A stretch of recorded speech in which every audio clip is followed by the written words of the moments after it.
crack the crystal too.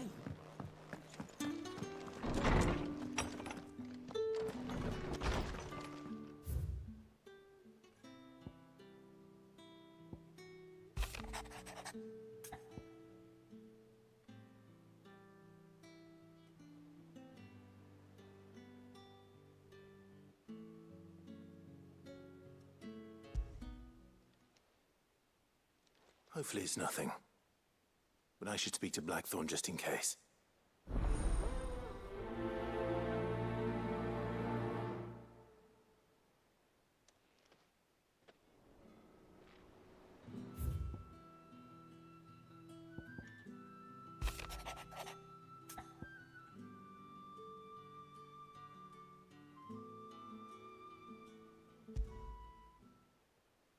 What could be wrong with Torgor?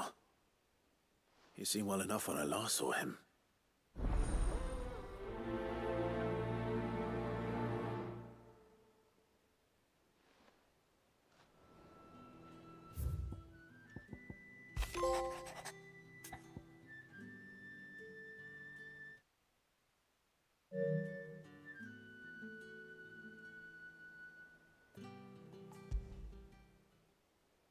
Trouble with the ledgers.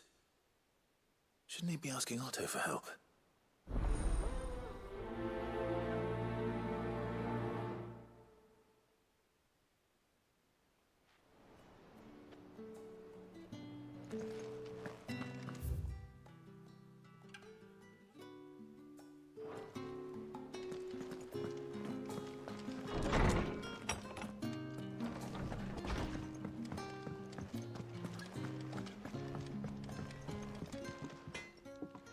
Blackthorn, do you have a moment?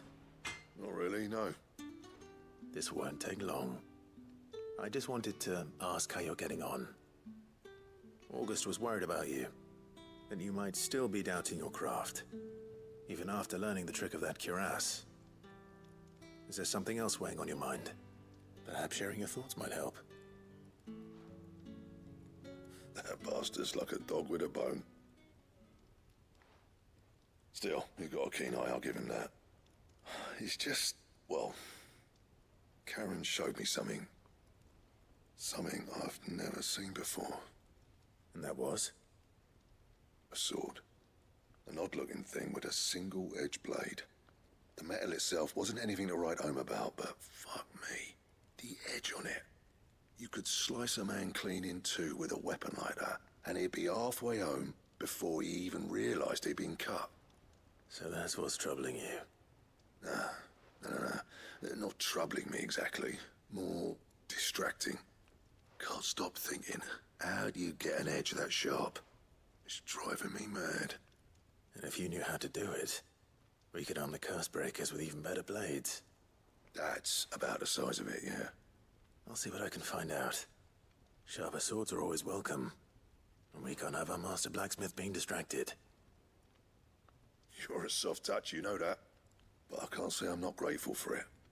Good luck, eh? Thank you.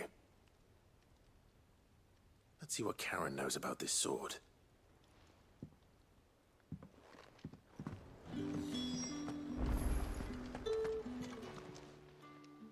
I got your note. You think something's wrong with Torgor? So you can read. Congratulations. But I didn't say how we're wrong with him. I said something weren't right. He's not been eating me treats. He used to love cracking the bones from Molly's boiled brown, but now he won't so much as look at him. Didn't like him. Which is why I'm of a mind that his mind's on something else. You've not been working him too hard, have you? No harder than usual. Is that it, boy? Do you need a rest? What was it you said he was? A frost wolf? That's what the lawsman seems to think. Then maybe this all has something to do with whatever it is that's woken inside him. I suppose things have been different since Rosalith. Perhaps Hippocrates knows something. Instead of everything, you mean? Perhaps.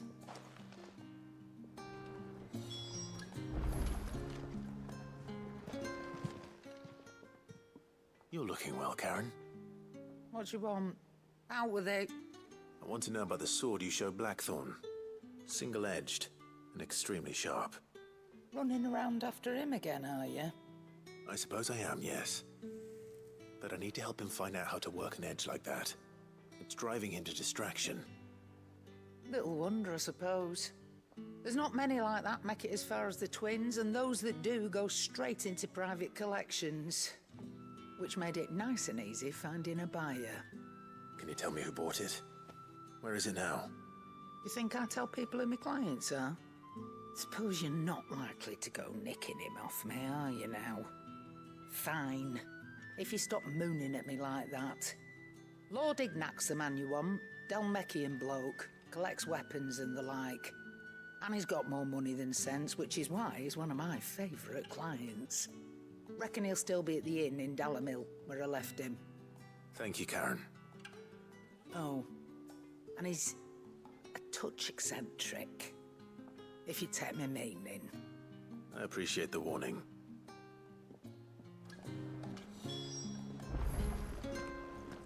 I've got a few more things to pack before I leave. I'll meet yous down in Bucklad. Clive? You ever wonder where the hell Karen finds all these treasures of hers? That blade. I've never seen anything like it in all my years as a blacksmith. The edge on that thing. Fuck me. What do you want? That it? Fine.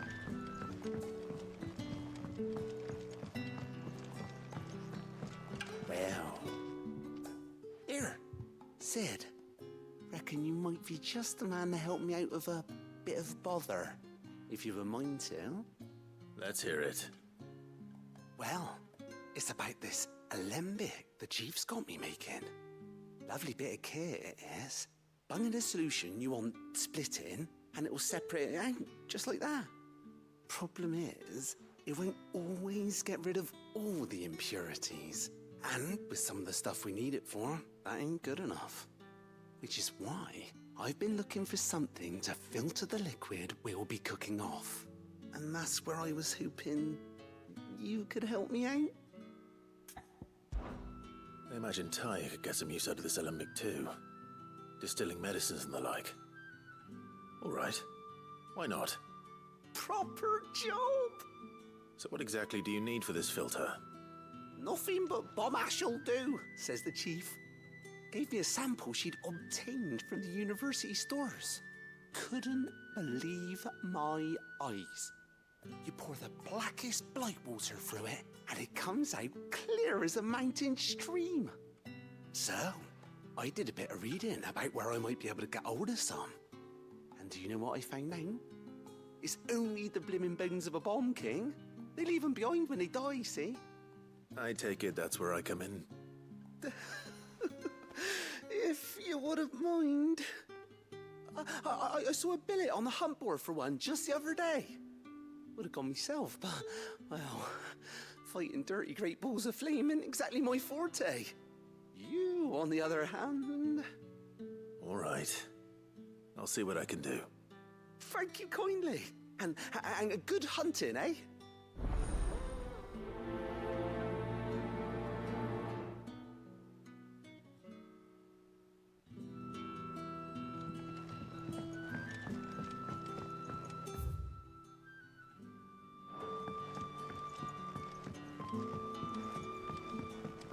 Think Mid might need some help.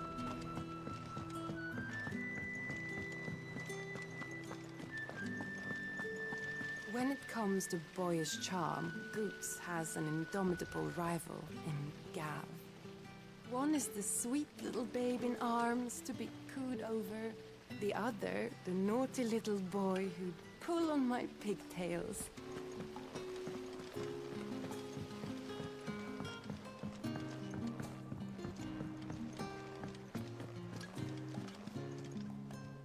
Clive, did you get my letter? That's why I'm here. Shh. Otto won't be listening. Is this better? A little. I've some bad news. It turns out the hideaway may be slightly behind in its payment to certain lenders, and it's maybe my fault.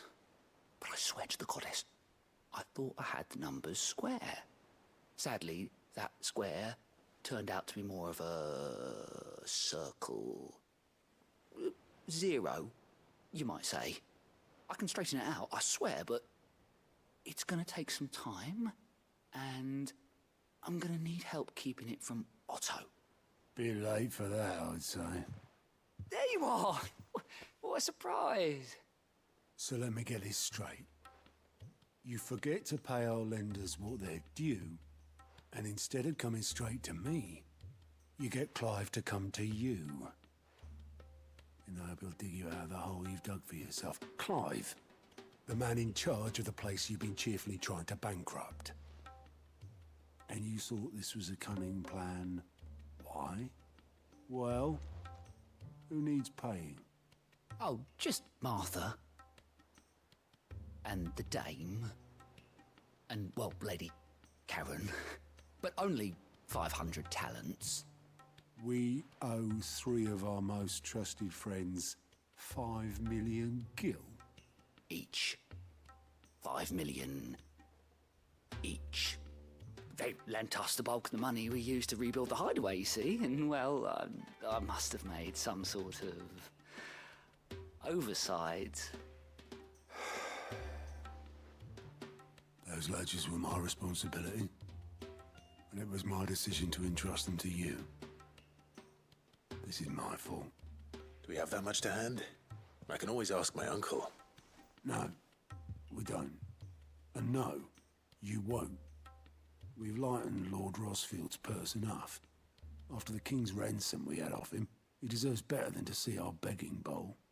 Besides, we'll need to learn to stand on our own if we're gonna make this work. All right. But that doesn't mean you have to shoulder the burden yourself. Is there anything I can do to help? There might be. How'd you fancy taking these to Martha and the dame? Rocks. Rocks, he says. Worth 1,000 talents apiece, these are. A little something Sid and I set aside for when times got lean. And I reckon 15 million in overdue debt probably qualifies. I just hope our associates' eyes are a bit more discerning than yours. I'm sure there will be. Should be me making the rounds, really. But you know how it is with this place. Orders to bark, arses to wipe, and all that. I know. Which is why I don't mind going in your place. Go. Do you know why I only gave Master Clive here 2 star rubies? Because you'd rather Lady Karen killed me. Because I'd rather Lady Karen killed you. Yes. Well, I suppose this is goodbye then. Don't worry. I'm sure Karen will understand. Really? Do you think so? No, I don't. Clive! I'm sorry to drag you into this, Master Clive. It's just I couldn't think who else to ask, and you're always so willing to help everyone. Don't be a stranger, eh? Goat means well, but when he ain't overseen, things can get overlooked. 15 million of them in this case. Sorry, Clive.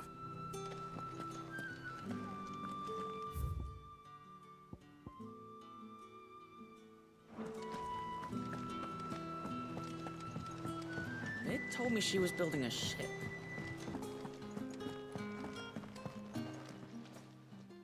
Lawsman, I need to ask you about Torgal. Something's not right with him. He isn't ill, is he? I don't think so. But according to Lady Karen, he seems to have lost his appetite, which is certainly a new development. She says he's hardly been touching his bones of late, and she believes it may have something to do with what happened at Rosalith Castle. I rather think she might be right. though not about his appetite. All canids are instinctively inclined to crack open bones for the rich marrow that resides within, and I see no reason why a frost wolf should be any different. Accordingly, I suspect it is not a lack of appetite that afflicts Torgal, but a surfeit of it. If we assume that his newfound magics require additional nourishment to sustain, it may well be that the bones Lady Karen is accustomed to providing are no longer sufficient. Frost wolves, after all, habitually prey upon far larger animals, whose bones may yield altogether different nutrients. As to where one might find a suitable substitute, some antelopes that graze the meadows of eastern Rosaria have been known to grow to a size more than double that of their lesser cousins. I don't recall ever seeing any that large. And little wonder. The oldest and largest such creatures rarely leave the safety of the highlands for fear of predators. The last elder antelope sighting I recall hearing about took place near Cressida, and that was long before the village was abandoned. Even so, it seems like a good place to start. Good hunting, Clive.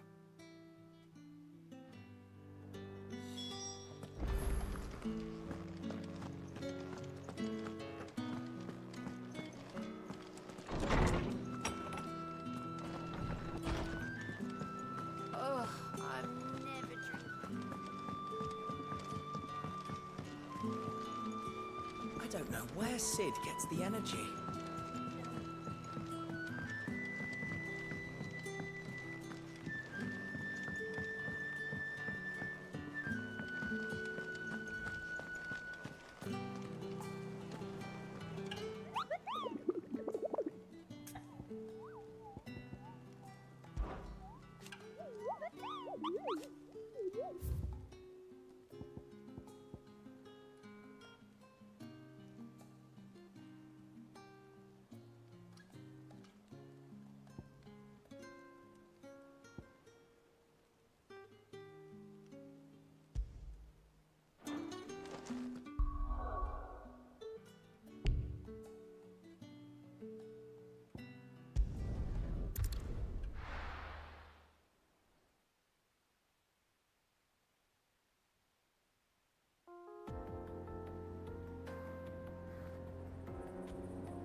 How are you feeling?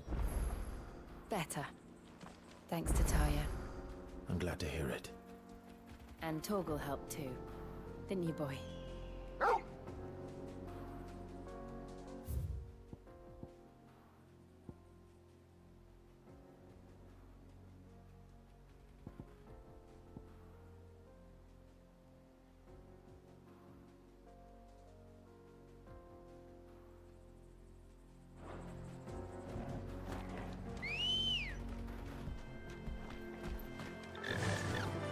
Fly, Ambrosia!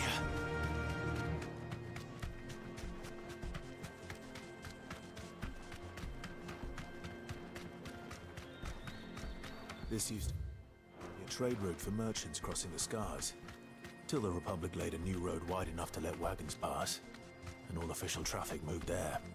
Leaving this one for those living outside the law. Indeed. I doubt we'll be the only outlaws on the trail today.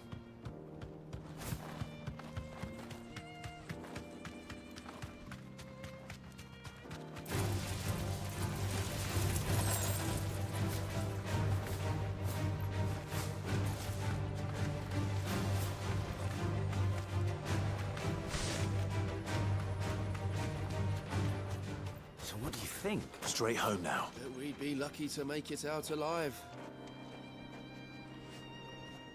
Really? It's as bad as that?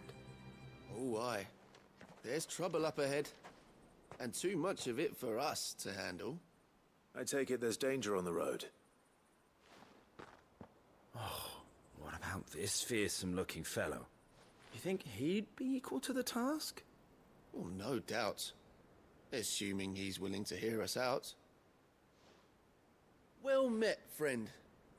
My brother and I have been tasked with finding a merchant's missing cart. You seen it by any chance? How does a merchant misplace his cart? Oh, the man's a coward. When he thought goblins might come a-snarling, he ran, leaving his livelihood abandoned in the pass. He sent the two of us to fetch it, but it's gone. Now, I'm not much of a thinker, but I know the work of thieves when I see it. My brother's right on all accounts. And by my estimation, the bastards are lying in wait just down the road. We may have seen our share of action, true, but we've not got the skill in arms to boldly brave an ambush. You, however, have the look of a man who needn't fear a band of backwater ruffians. What do you say? Will you help us out? Chances are they'll come for you either way. But if you promise to lend us a hand, at least you'll pocket a reward for your troubles. Well, if I'm going to have to deal with them anyway. You've clearly got a fine head on those broad shoulders. We're lucky you came along. Now, hoping to make a heavy purse in Bocklad, our merchant friend loaded his cart with as much as it would carry. Reckon he won't be forking over the rest of our fee if we don't find those goods. So, while you're seeing to those bandits, you keep your eyes open. All right. Just don't expect me to drag the cart out of there myself. No. You can leave the cart to us. You just put an end to those bandits and point us in the right direction. You do that, we'll take care of the rest.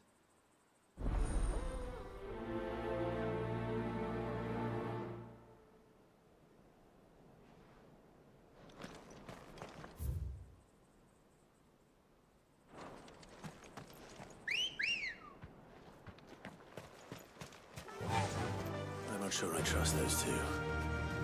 But if there are bandits lying in wait, I should probably take care of them. Look lively, you lot. We've got guests. These must be our bandits.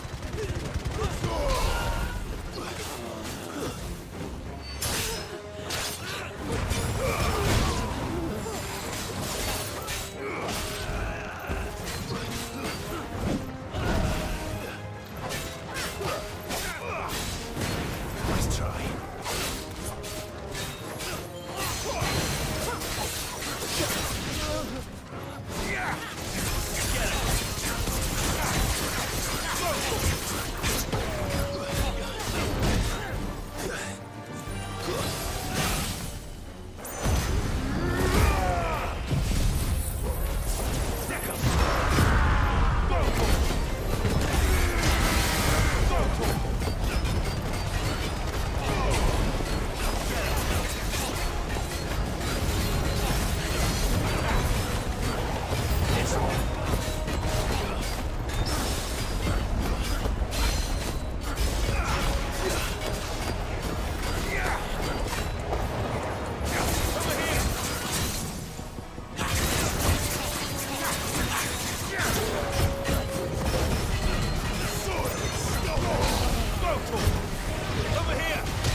That's them dealt with.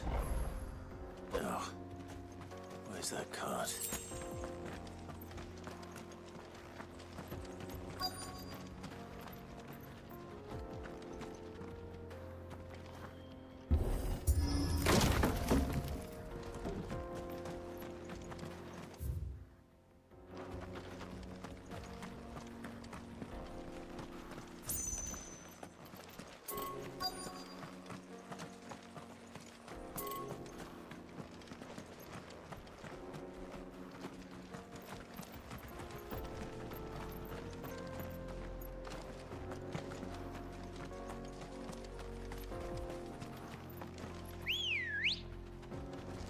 Ready, go?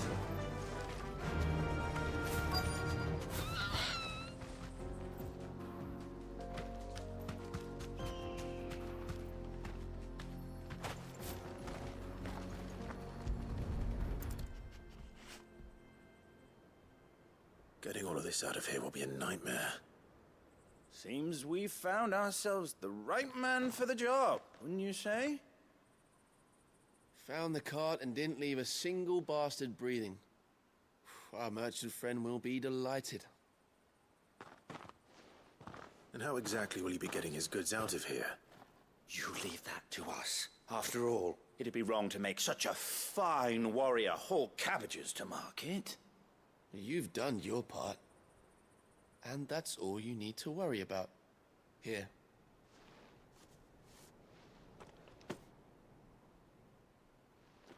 It's been a pleasure.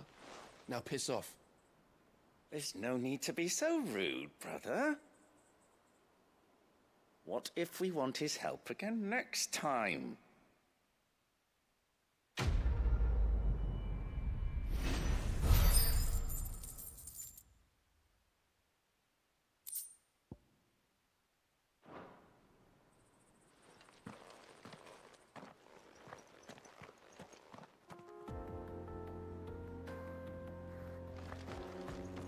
You've had your reward and you're not getting any more.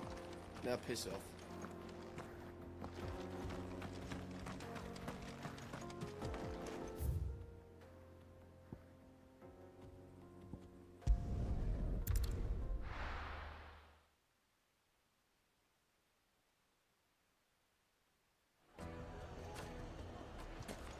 People take notice of wealthy men. Shouldn't be too hard to track down Karen's collector. Back again, are you? Any more trouble and you'll be barred for life, however deep your friend's pockets might be. Calm yourself. We don't know for sure. It could have just been a tremor. Here, you. Listen. I've got this theory. The fallen.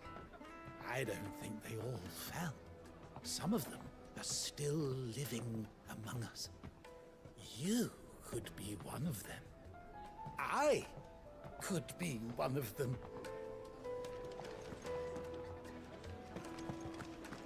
Welcome. If you're hoping for a bed, I'm afraid you'll have to look elsewhere. One of our wealthier patrons has purchased the use of every room, hoping to keep out the riffraff, as he puts it.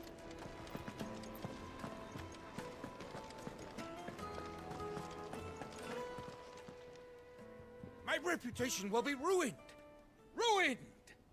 Calm yourself, Lord Ignac, I beg of you, before you do yourself a mischief. Pardon the intrusion, but... Out! Get out!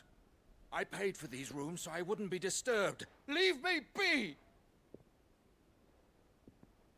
Please, allow me to apologize. His lordship is going through a difficult time, and he's never been fond of guests arriving unannounced. Radim! Get rid of the filthy oaf this instant! Very good, Lord Ignac. Would you mind stepping outside for a moment?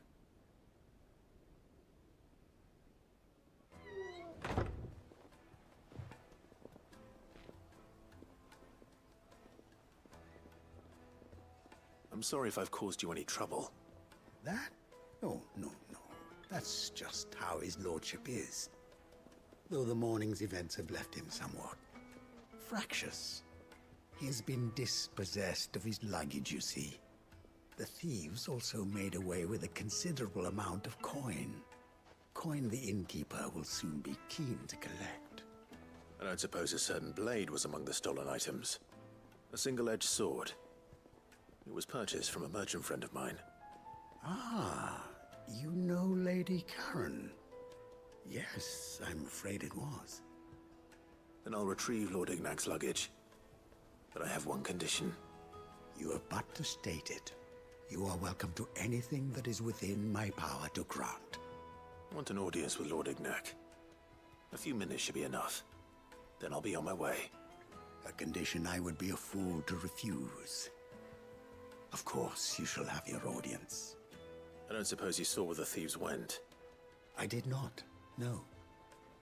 Though some discreet inquiries made on his lordship's behalf mean that I know where you might find them. The bandit's bed. Every ill-gotten coin in Dalamel is said to pass through that disreputable corner of the Valcroy. And that's where I'm heading. I shall speak to Lord Ignac in your absence, and arrange for an audience upon your triumphant return. That will be very kind of you. Farewell, and best of luck.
Clive, we weren't expecting you. I wasn't expecting to be here, but it seems we still owe you a considerable amount of coin for your help with our rebuilding efforts. And though I doubt it's what you were expecting, we were hoping you'd take this as payment.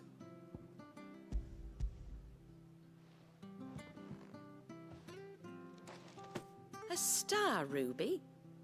I can't accept this. It's worth at least twice what you owe me. More if you can find yourself the right buyer. Think of the difference as interest. Interest? If word got out I charged that much, no one would ever borrow from me again. Anyway, why are you the one here asking me about this? I'd have expected Otto. Bit much sending the Lord Marquis out to settle your debts, isn't it? The old goat working himself to death again? Something like that. Most days I think he's the only reason the hideaway's still standing. Same as always, eh? Back when the place was nothing but a twinkle in the eye of a recently retired Lord Commander, word is he was the first one Sid reached out to. Probably knew that without his strong arm and level head, the idea would never get off the ground. Sid may have been the face of the hideaway, but Otto's always been the backbone. And when Sid passed away, we were all worried that would be the end of it. That Otto would just give up. His death was hard on everyone. But it must have hit Otto hardest of all. But he didn't give up, did he? Quite the opposite, in fact. If I recall, he was the one who nominated you as Sid's replacement, and rallied the rest around you. I reckon what he saw in Sid, he saw in you too. And don't we all? Doesn't hurt that you're half as stubborn and twice as handsome, neither. That, and you keep good company. I suppose I do.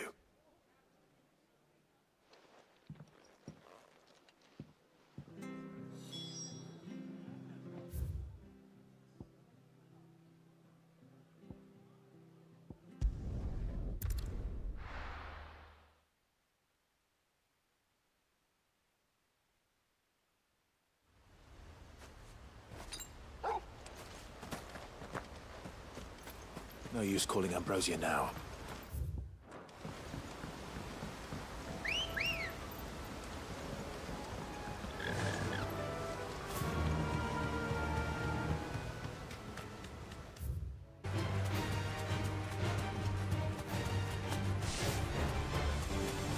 is certainly quiet. If I were a giant antelope, it would seem like just the place.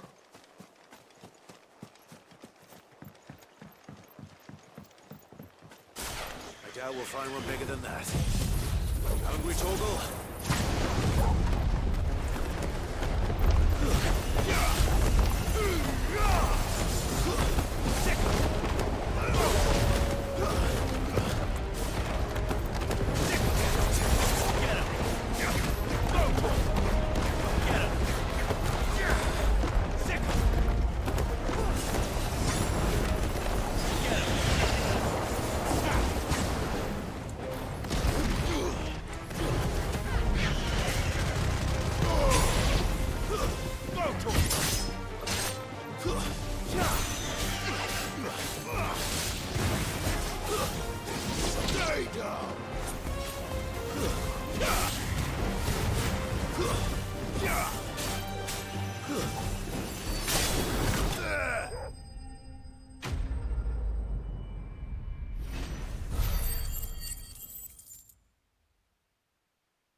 Now,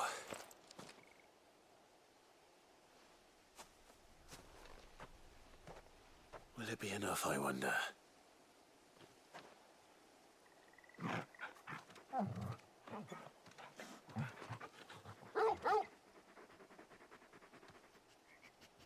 I say that answers my question, which means we owe the lawsman our thanks.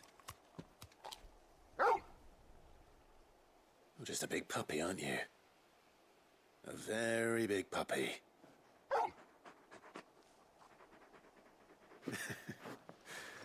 You do know you can take that with you, Torgal.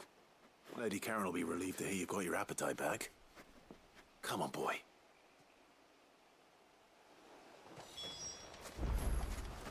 Ambrosia won't help me here.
That'll do.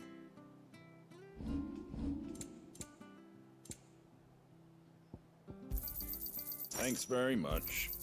There you go. Thanks very much. There you go. Thanks very much.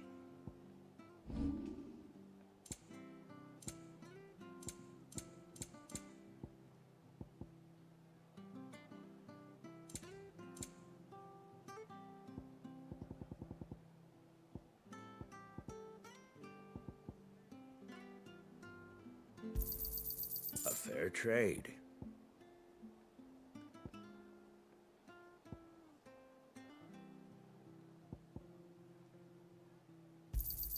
I wanted one of those. Very well. Thank you for sticking with us.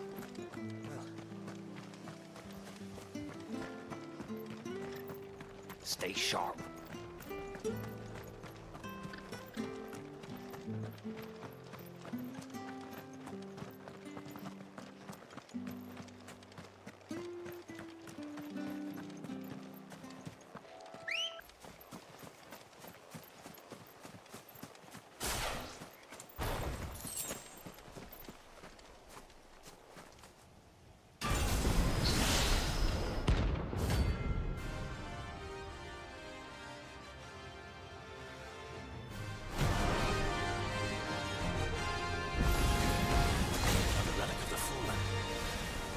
Seems this one has a little more life left in it.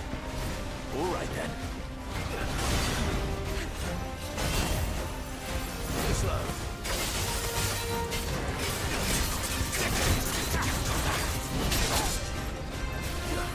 Nice try.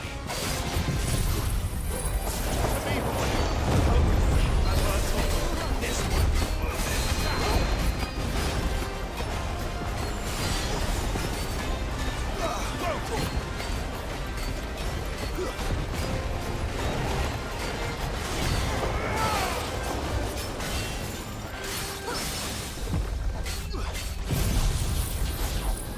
Get him!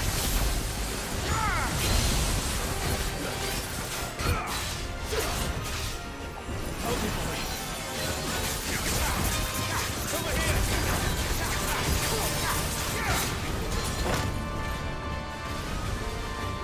Nice try.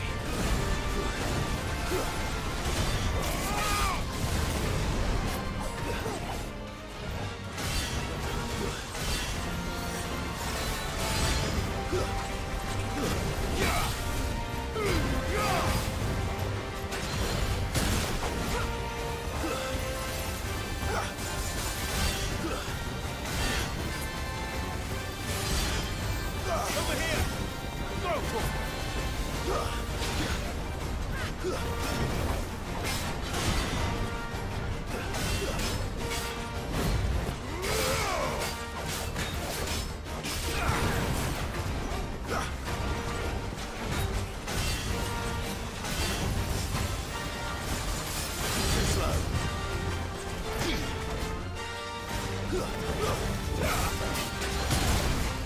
This one.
Back to sleep with you.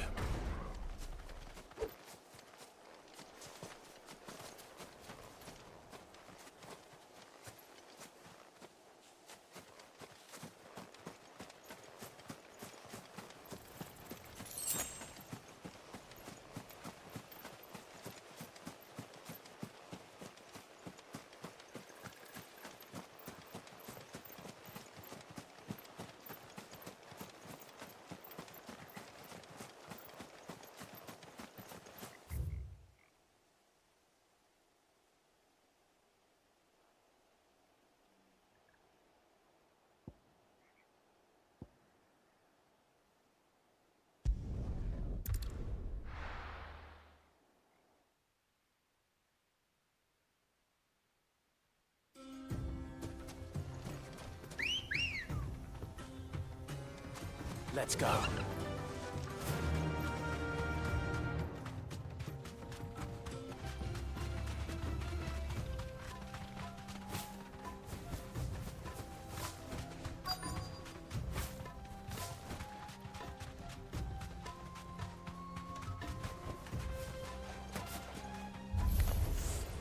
got company!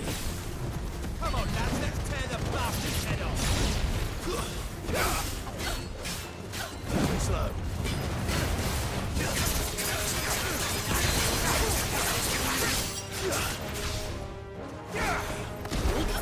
This way!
This must be Ignac's luggage.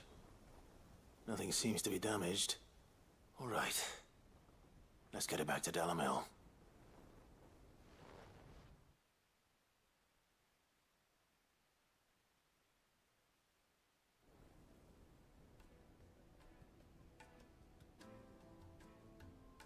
I hear I have you to thank for the return of my effects. What shall I call you, my good man? Wyvern. Glad to make your acquaintance. A formidable name indeed.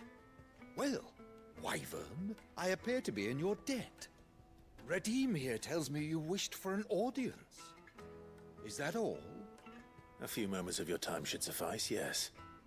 You're a peculiar fellow, Wyvern. All right, speak. Master Wyvern was wondering if you could tell him about a certain single-edged sword you recently acquired. Oh, a true work of art, that one. Karen drove me hard on the price, but I would have sold her Radim here to get my hands on that sword. It was made in the Outer Isles, far beyond the Twins, and is used exclusively by the practitioners of a unique school of swordsmanship. They believe no combat should ever exceed a single strike, and hone their blades to such perfection that none ever does. Each sword is made for that one perfect stroke, and for that stroke only. They crack upon a second blow. There's a brutal sort of beauty to it, really. But how do they hone such an edge? Fine question. Why, they use a whetstone, of course. Whetstones, rather. A whole array of them, ranging from the coarse to the fine. 10,000 licks with the sharpening stone, then 10,000 more. But it is the final stone which lends the blade its legendary sharpness. A mineral quite foreign to this great realm of ours. And that is the key. The secret ingredient. Wyvern, it occurs to me that my little lecture is hardly equal to services rendered. Take this, together with my regards. The very stone of which I spoke, far rarer among collectors than even the blade itself, and a far more fitting payment. Thank you. Pardon the intrusion, my lordship. However, it is long past time we prepared ourselves to depart. So it is. I am locked in bitter competition with a rival collector of curiosities.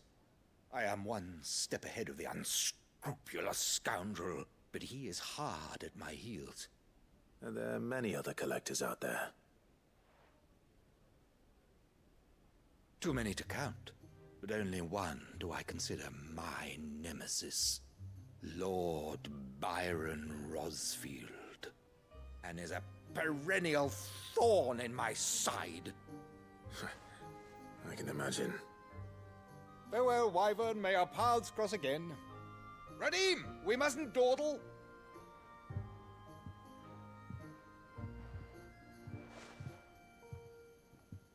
I think his lordship is rather taken with you, Master Wyvern. Thank you again for your assistance. Coming, my lordship. I'll be right there.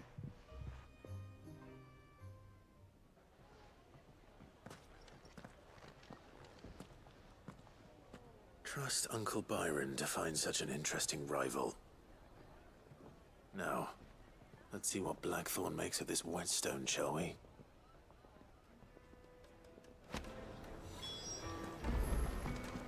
The St. Drake's fang is gone.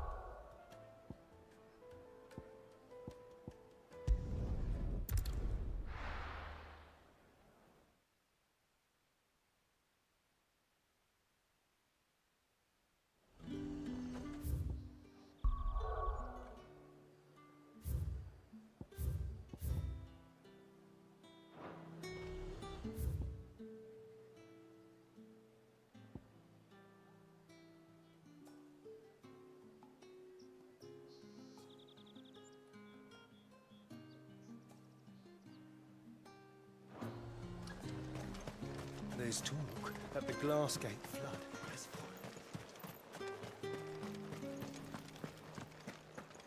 Citizens are free to come and go as they please. Did you hear? The gates to heaven will be opened by I want to see you again tonight, but the captain's late with our pay. It's all right. I'll be waiting.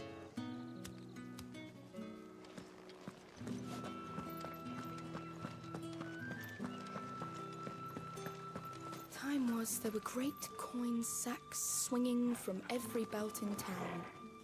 Not anymore. Since the capital moved, they're all shriveled to the size of peas. What am I going to do without sweet water and oil of talc? Still no caravan from the Dominion's perfumeries yet, then? Milady, I come bearing gifts. Gifts? Whatever is the occasion.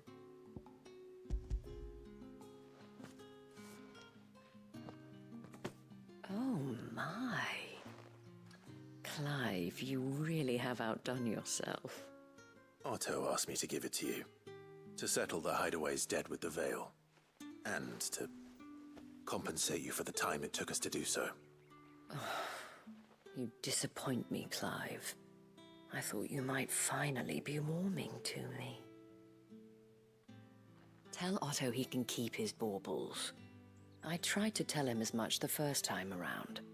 The man owes me nothing, nor does the Hideaway. My contribution to the restoration effort was made freely and willingly. It was the least I could do. You once told me Sid did you a kindness. I'd like to do the same. Please, accept it. For my sake. And for Otto's. For all of us. For all you've done. It is rather fetching, isn't it? Very well. Otto is lucky to have you, Clive. I doubt anything could ever replace his son. But you and the others at the Hideaway are the closest thing he has to family. Otto had a son. Long ago, yes. Sid told me Otto lost him when he was just a boy, and blamed himself for not being able to stop it. I don't know how it happened, whether there was anything he could have done, but it was clear that it weighed heavily on him. I didn't know. How could you have? I doubt anyone did. Besides Sid, I've never met a man more keen to bear his sorrows in stoic silence. An ill habit, given that both have always been surrounded by friends desperate to help them. I'm beginning to see that.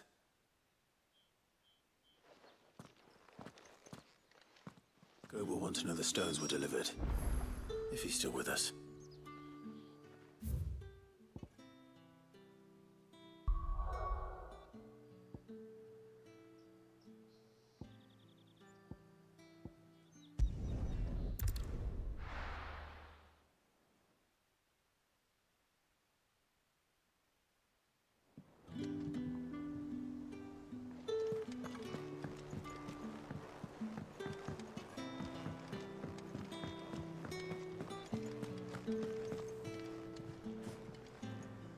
I noticed you and Torgal had gone off somewhere.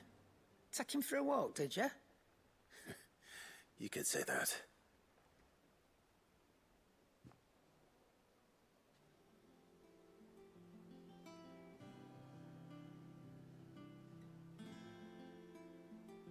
So, Molly's leftovers weren't good enough, eh? That'll teach me for treating you like you're still a pup. All right, no need to shout. Now we know what you're after, I can see about getting some in. Speaking of which, I brought one for later. Can I leave it with you?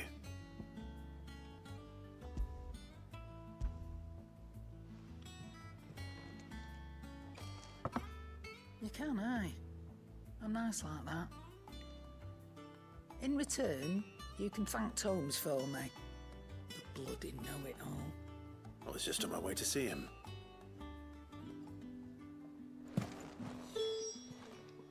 Well, don't just stand there gawping. I don't know many fleshers who deal in cuts that size. But that doesn't mean I don't know some. Go on, then.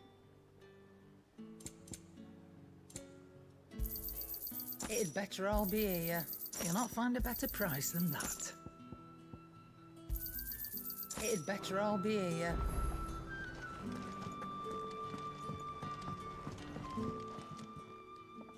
Sorry for the wait, but hopefully you'll agree it was worth it. You learned something about that sword, then? I did better than that.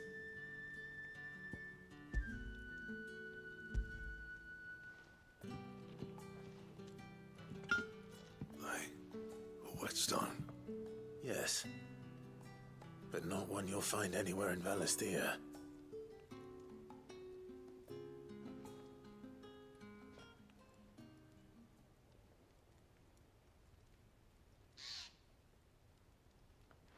No wonder I couldn't get the same finish on the grinding wheel. One hit and all done, eh? Might not be so bad if all you ever fought were duels. Good luck on the battlefield. Your second opponent would be your last, no matter how good you were. Even so, is there some way it could be used to give the Cursebreakers an edge? I think so, yeah. With this whetstone and the right kind of steel, I could probably even make a twin of the blade that rattled me. But there'd be no replacing this little rock once I worn it down to a sliver. I reckon we get a dozen swords from it, if that. Swords that the Cursebreakers wouldn't know how to wield properly, and that would see them through a single fire piece. Nah, no point trying to copy that thing. Be about as much use as a wax anvil. But finishing our blades with a whetstone this fine, now that's something to consider. And what's finer than fallen masonry, eh? Or more hard-wearing, for that matter. Just imagine it. Good Valisthean steel with an edge as sharp as any found in the Outer Isles. I won't make a copy, nah. I'll make something much better. I'm sure the Cursebreakers will be delighted. Just don't push yourself too hard. Don't you worry about me, sunshine. I've been working day and night since I was half your age, and I'll still be here when you're long gone. Hey, thanks, Clive. I mean it. I owe you one, August too. It's good to know someone's looking out for me. He'll be happy to hear you said that. And I'll see that my debt to you's paid. First new blade I make's got your name on it. You come and find me when you've got the materials. All right. I will.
What do you need? Not saying fortune, do you?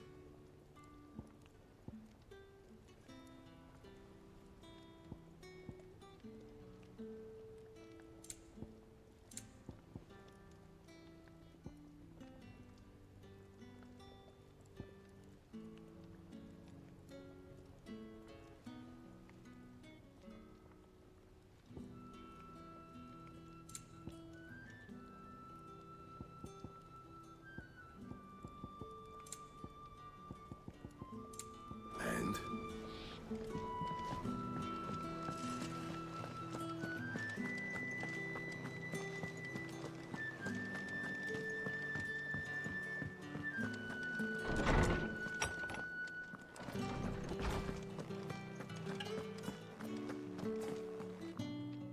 Ah, Clive.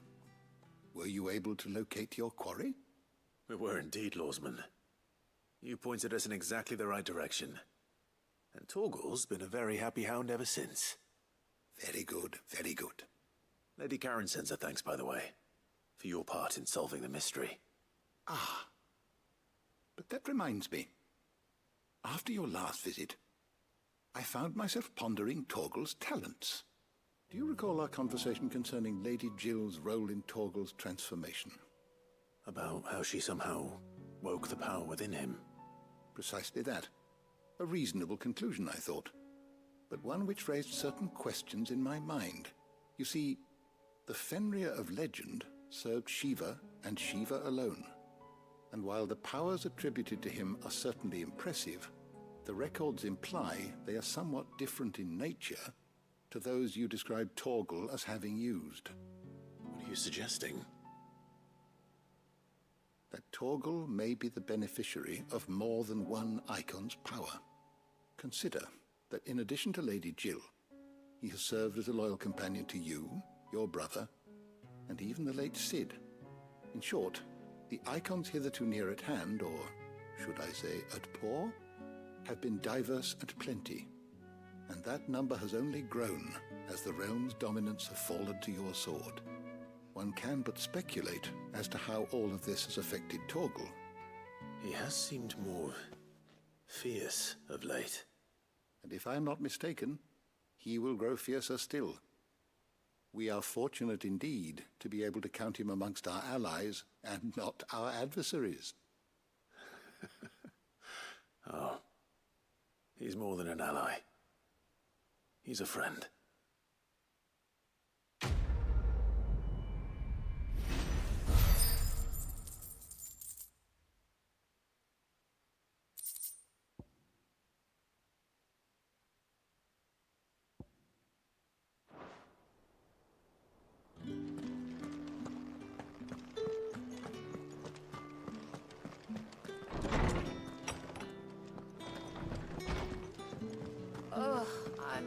never drinking again, no matter whose funeral it is. Ivan's newest dish is a masterpiece. Once you get over the urge to gag, that is. A seed of ingenuity sown in a fertile mind. My long travail of helping hands shall their fruition find. I don't know where Sid gets the energy. No. Or where Mid gets her ideas. She had him building a giant chimney stack of all things.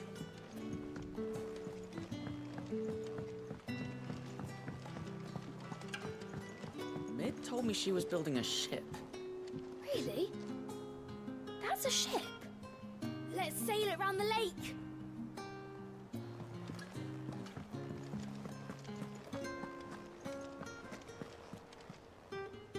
Goat. Still alive, I see. So Lady Karen accepted the ruby. Ah, about that. I tried my best, but she was just too stubborn to take it.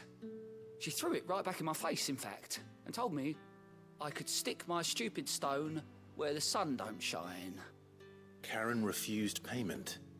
I hope it wasn't something I said. I'm sure you were as tactful as ever. Let me see what I can do. Oh, wonderful. I hope you have better luck than I did.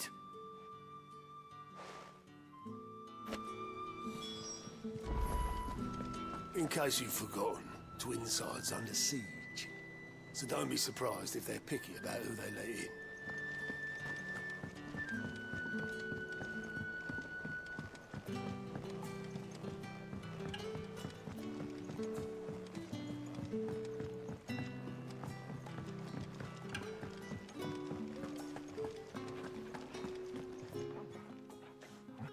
Lady Karen, Goat tells me you weren't happy with our offer. Would you prefer the debt was repaid in coin? What debt? I don't recall lending any of you lot me hard-earned gil. I may have tossed a talent or two in the Hideaway's coffers, but those were donations, and you can hardly call it charity if you go asking for it back. Of course not. But one good turn deserves another. And our circumstances have changed. Surely you wouldn't shun the gratitude of a pauper who happened to have become a prince. Oh, so you're a prince now, are you? Fine. But I'm selling it and taking what I'm owed, then you're getting the rest whether you like it or not.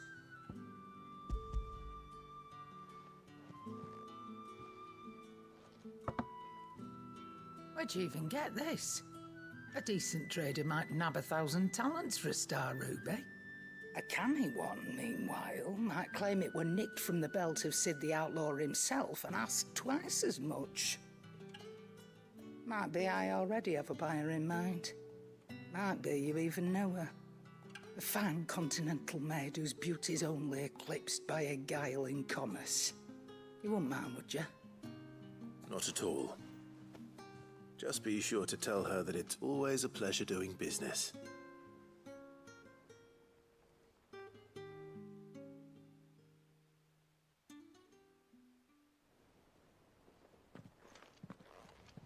I hear you ended up delivering all 3 stones. Thanks to this lump. I sometimes wonder what I pay you for. Speaking of which,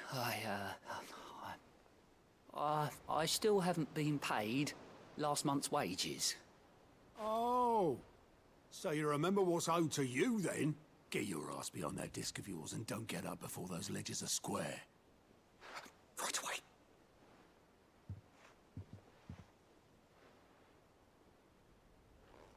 I've seen that before. Yeah, yeah. Plenty of times. It was the only goblet Sid ever used. Either out of habit, or because the filthy sod couldn't be bothered to find a clean one. I knew so little about him. And most people. Martha and the Dame both seem to have fond memories of him. I bet they do. How long did you know Sid before he...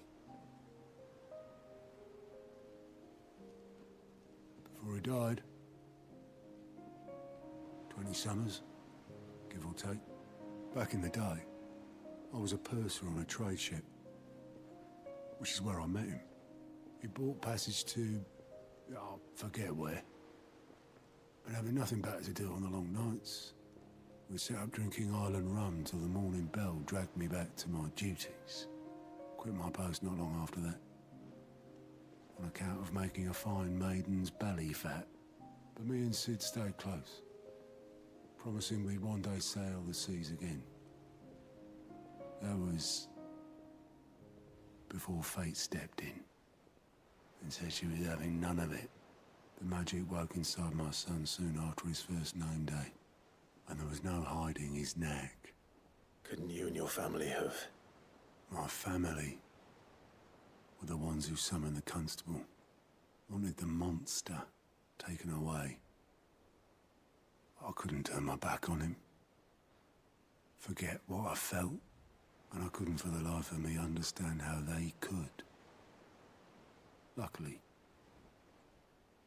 Sid was of the same mind as me. It was him who stood beside me when all I wanted was to tear the whole world down. Him who cried for me when I had no tears left of my own. Him who swore he'd do everything he could to stop it from happening again. And he was true to his word, too. Left the Royal Army once and for all. His ranks, his ribbons, gone. Just like that. Threw away everything he had. All to right a wrong that no one else had the courage to face. I knew then I'd follow that man to the ends of the earth.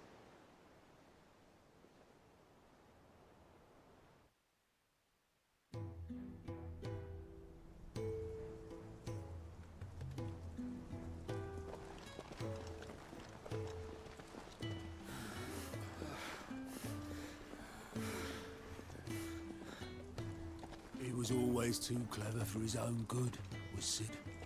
Saw the world for what it really was, while the rest of us were content to go along with the lie we were shown.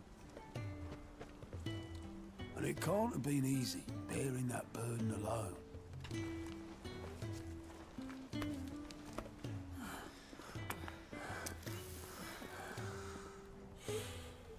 But he didn't let it stop him. He never lost faith in what he believed was right. And that gave us faith in him. Faith he'd steer us true.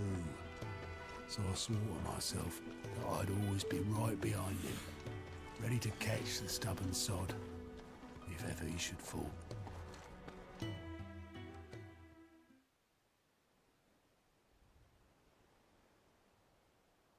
But I couldn't even do that.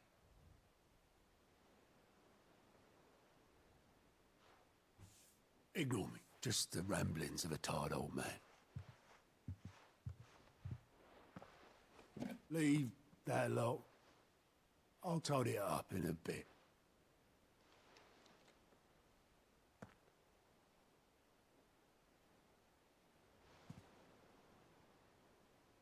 This is Sid's handwriting.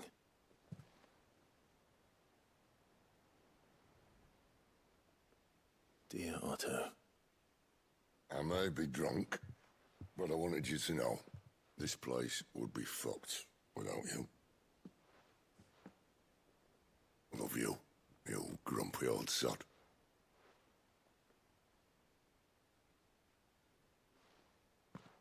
This note. Hmm? What about it? Sid was right. Without you, we'd all be lost.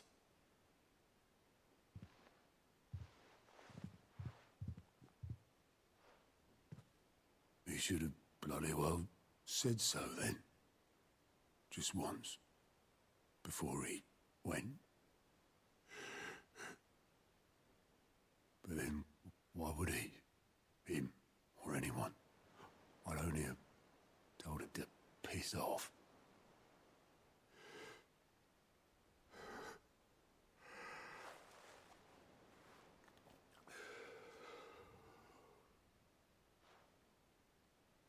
You're wrong, though. Both of you. It was never just me keeping the hideaway afloat. It was all of us. I just shoved people in the right direction. I barely seem to be able to do that anymore.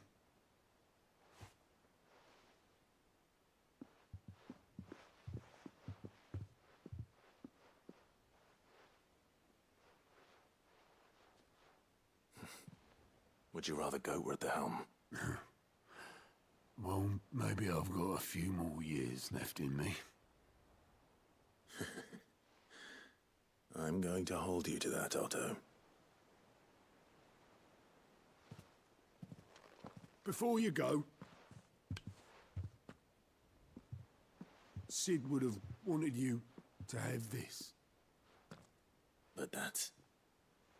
This'll do me just fine.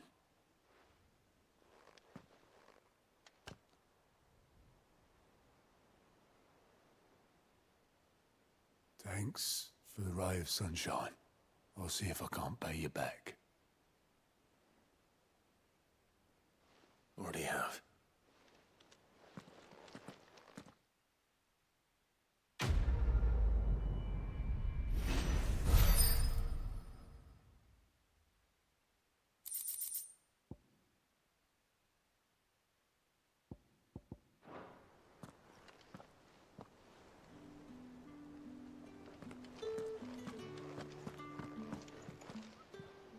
How may I help you today, Clive?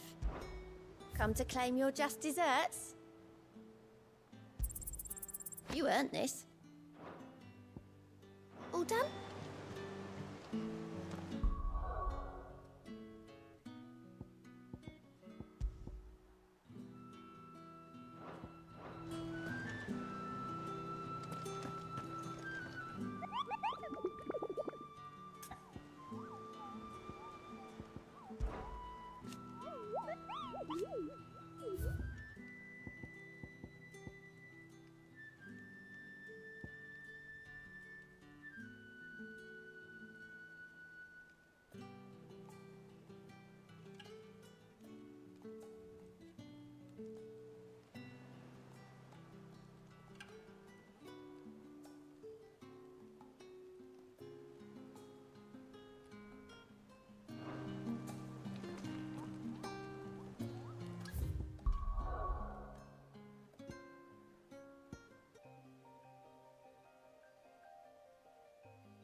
Come on.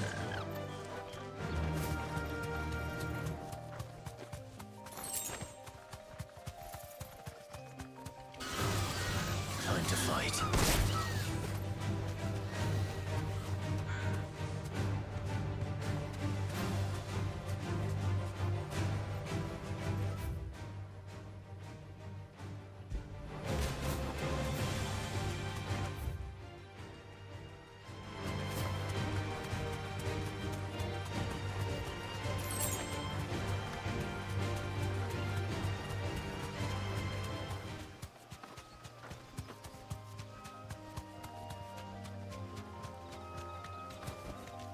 Back to the stables, girl.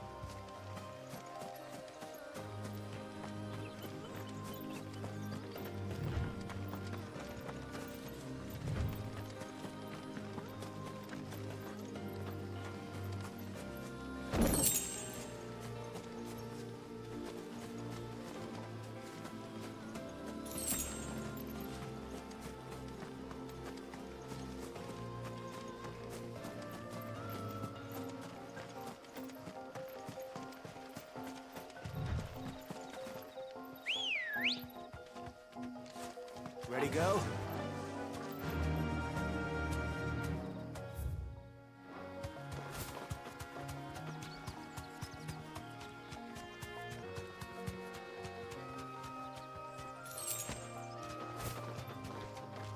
That'll do, girl.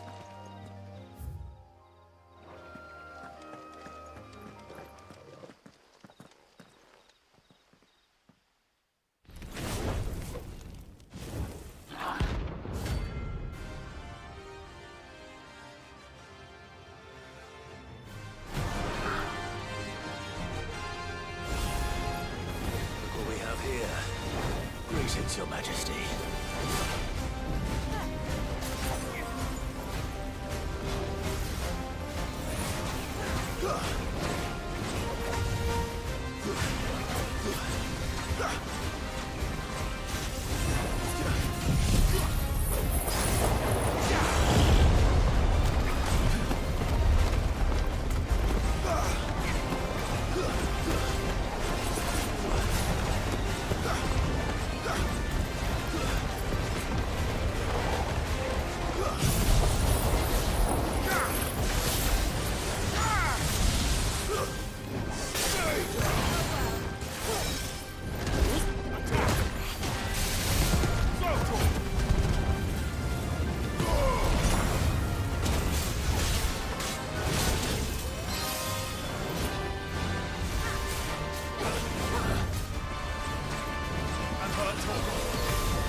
Your reign is over. Now to collect the ash. I should probably have brought... This looks like the stuff. Let's see if there's any more.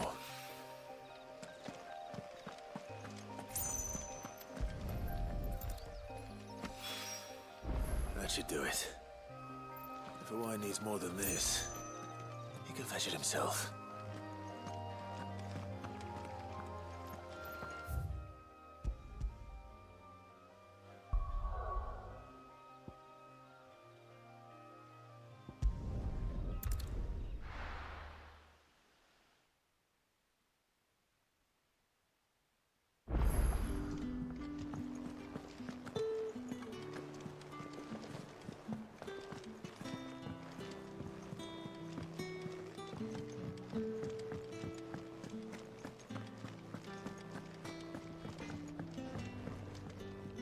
What do you need? So, what'll it be? No scratches, all right?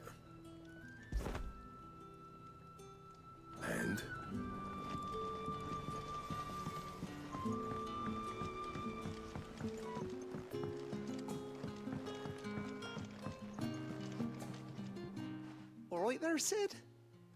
How's that hunt for the bomb ash going? I have it here.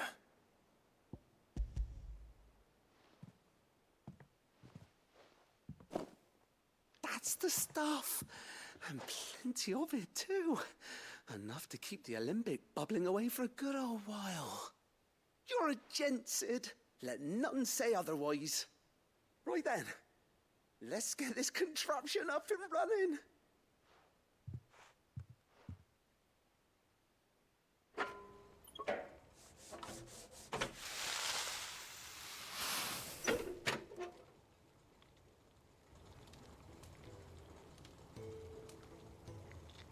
There we have it. The Telemon Alembic. And it works just like the chief said it would. Very impressive. Says the man who cut down a burning boulder.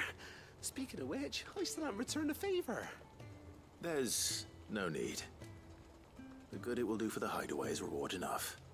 Don't be silly. Why don't you let me take a look at that bag of yours? The one you keep your potions in. Reckon I could work some magic on that. What kind of magic?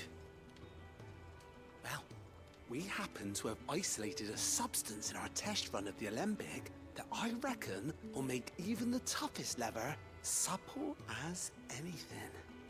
Thought we might use it to breathe new life into old boots and the like. Save the hideaway a few gil. Ah, I reckon if we slap a bit on your bag, it'll loosen it up enough for you to squeeze in a bottle or two more. Well, it can't hurt to try, I suppose. That's the spirit. Leave it with me. I'll only be a mo.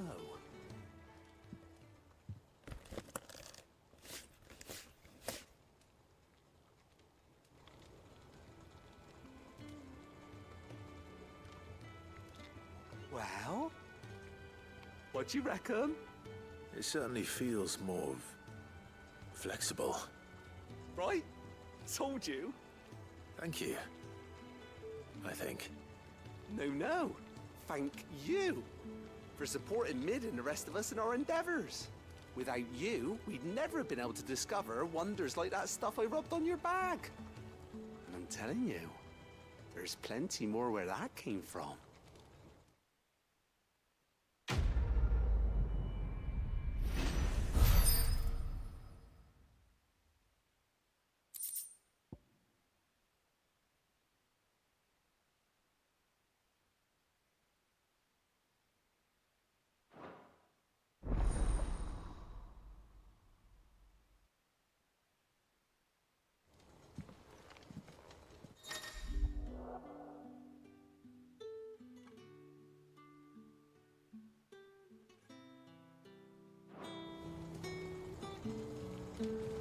That leather loosener was only the first of the discoveries the Alembic's gonna help us make.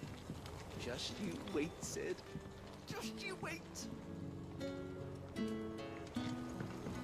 That leather loosener was only the first of the discoveries the Alembic's gonna help us make. Just you wait, Sid. Just you wait.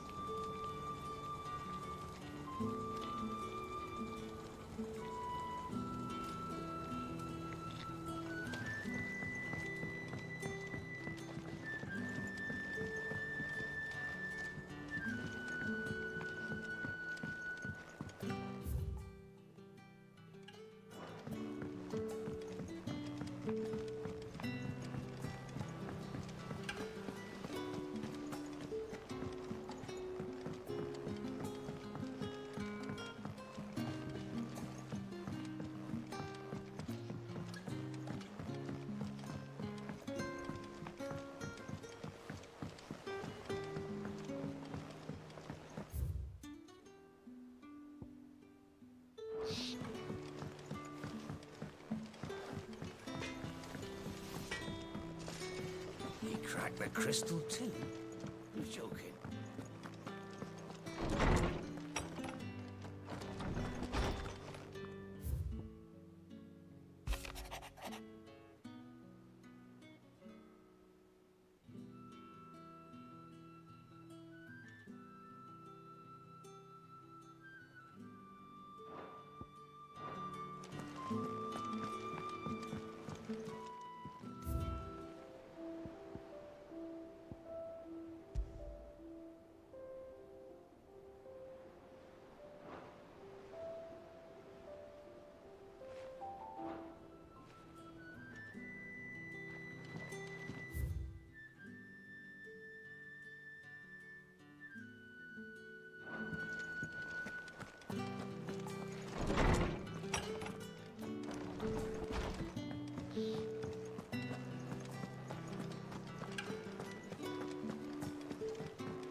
Hugo Kupka's dead, isn't he? We don't have to live in fear of him anymore. Yeah. He said it was some sort of chimney stack. Must be quite a fireplace. The Enterprise will have 4 mithril engines, each needing its own displacement stack. So, just 3 more like this, and we'll be finished. They told me she was building a ship.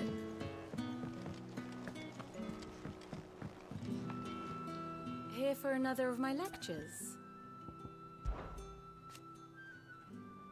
So what if it's Parliament? Which leaves but one man.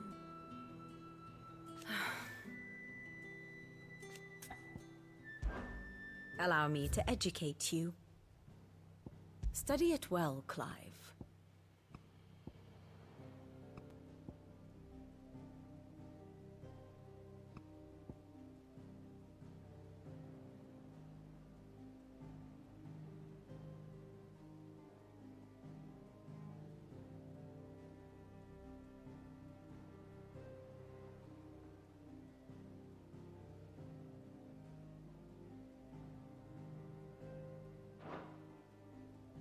Here's the latest information I have.